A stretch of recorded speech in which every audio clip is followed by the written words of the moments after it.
सभी को राम राम। आज हम बात करेंगे जीवन रेखा से निकलने वाली शनि रेखा, जिसे भाग्य रेखा भी कहते हैं। यह रेखा जब जीवन रेखा से निकलती है तो व्यक्ति को इसका क्या फल मिलता है, इसका क्या उसके जीवन में परिवर्तन होता है, इन्हीं सभी चीज़ों के बारे में बात करेंगे। इससे पहले सभी दर्शकों से अनुरोध है, मेरे चैनल को सब्सक्राइब करें और बेल दबाएं, जिससे आपको मेरी सारी वीडियो देखने को मिल जाएंगी। चलिए बात करते हैं जीवन रेखा से उगम होने वाली भाग्य रेखा। यह जिस किसी भी हाथों में निर्दोष रूप से उसको कोई रेखा काटे नहीं, ऐसे काटे नहीं, मान के चलिए ऐसे काटे तो वह व्याधा उत्पन्न कर देती है। वह आपके जब भी कोई कार्य करते हो तो उसमें रुकावट पैदा करती है। लेकिन निर्दोष होकर जाने वाली जीवन रेखा शनि पर्वत तक जाए, जैसे यहाँ यह शनि पर्वत तक जाए और यह उत्तम श्रेणी की भाग्य रेखा होती है। बहुत ही कम व्यक्तियों में ऐसी रेखा रहती है जो निर्दोष होकर जाए और शनि पर्वत तक जाए, तो यह उत्तम।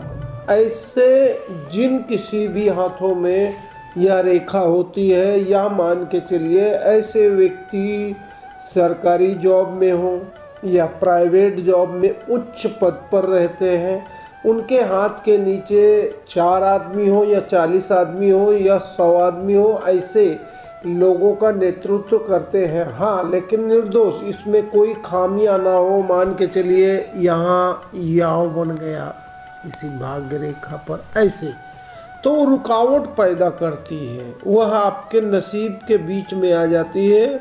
जैसे याव कोई व्याधा ना हो उत्पन्न, त्रिकोण बन जाए, चौकोन बन जाए, उससे फायदा होता है।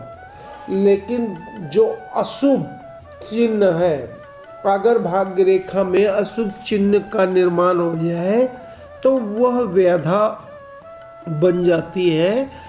तो इस प्रकार की भाग्य रेखा वाला जो भी जातक होता है, प्रभुत्व न्याय करता होता है। वह कभी भी समझिए उसके 2 मित्र हैं, आपस में कभी कोई उन मित्रों में झगड़ा हो तो यह किसी का विशेष पक्ष नहीं लेगा, वह जो सत्य बात है वही बोलेगा। तो जीवन में यह कभी भी किसी के साथ में अन्याय होता हुआ नहीं देखते हैं। जिन किसी के हाथों में ऐसी रेखा होती है, यह दयालु व्यक्ति होते हैं। इनको भगवान की इन पर कृपा भी बनी रहती है और यह दूसरों का भला भी करते हैं। वह मान के चलिए वह जज भी बन सकते हैं अपने परिश्रम से, कभी जज बनना चाहे तो, या कोई सरपंच बन जाए, मतलब मुखिया। ऐसी रेखाएं बहुत कम लोगों में होती है, लेकिन जिन किस्सों में होती है निर्दोष रूप से, तो यह मान के चलिए वो जीवन में अपने लिए तो करते ही करते हैं, लेकिन लोगों को समाज के लिए भी बहुत ही करते हैं।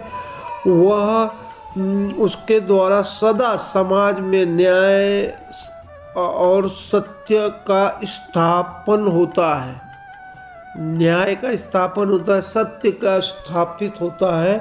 वह सत्य के पक्ष में हमेशा रहते हैं। वह भगवान को भी बहुत अच्छी तरह से मानते हैं।